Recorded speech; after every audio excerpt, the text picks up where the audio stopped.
ভিডিঅ'টোৰ আৰম্ভণিতে এটা কথা কওঁ, অলপ কিছু কাৰিকৰী অসুবিধাৰ কাৰণে ভিডিঅ'টো আবেলিয়ে ভিডিঅ'টো পাব্লিছ কৰাৰ কথা আছিল, কিন্তু অসুবিধাৰ কাৰণে আজি নোৱাৰিলোঁ, কালি ৰাতিপুৱাই পাই যাব। প্ৰতিভা লুকাই থাকে, দেখা নাযায়, দেখুৱালেহে দেখা পায়। এই ভিডিঅ'টোত মোৰ সতীৰ্থ বন্ধু এজনক মই ৰিকুৱেষ্ট এটা কৰিছিলোঁ যে তেওঁ এটা নামৰ সুন্দৰ দিহা অলপমান গুণগুণাইছিল। সেয়ে তেওঁক মই অনুৰোধ কৰিছিলোঁ যে তুমি যেনেকৈ নহওক মোক এই নামৰ কলিটো অলপ দিয়া, মই খুব ভাল পাইছোঁ আৰু মোৰ ভাল লাগছি। ধন্যবাদ। তেওঁৰ নাম হৈছে পুতুল ৰাজবংশী। গতিকে আহক আমি অলপ সেই দিয়াৰ কিছু অলপ শুনো। মৰমৰ বন্ধু বান্ধৱীসকল সকলোকে শুভ আবেলি জনালোঁ।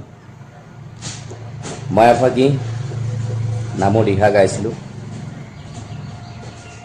নামৰ দিহা ফাঁকিত মোৰ এজন সতীৰ্থ বন্ধুৱে মোক অনুৰোধ কৰিলে, তেওঁ খুব ভাল পালে দিহা ফাঁকি। সেইকাৰণে আজি ভিডিঅ'ৰ যোগে মই এইখিনি কথা ক'লোঁ। শংকৰ দেৱ আহিছে মৰতলৈ, বৈকুণ্ঠৰ হৰি নাম বিলাই দিবলৈ। চকুৰি ভকতে চাপৰি ধৰিছে, শংকৰ গুৰুৰ চৰণ চুবলৈ। কিয় ৰাম শংকৰ গুৰুৰ চৰণ চুবলৈ।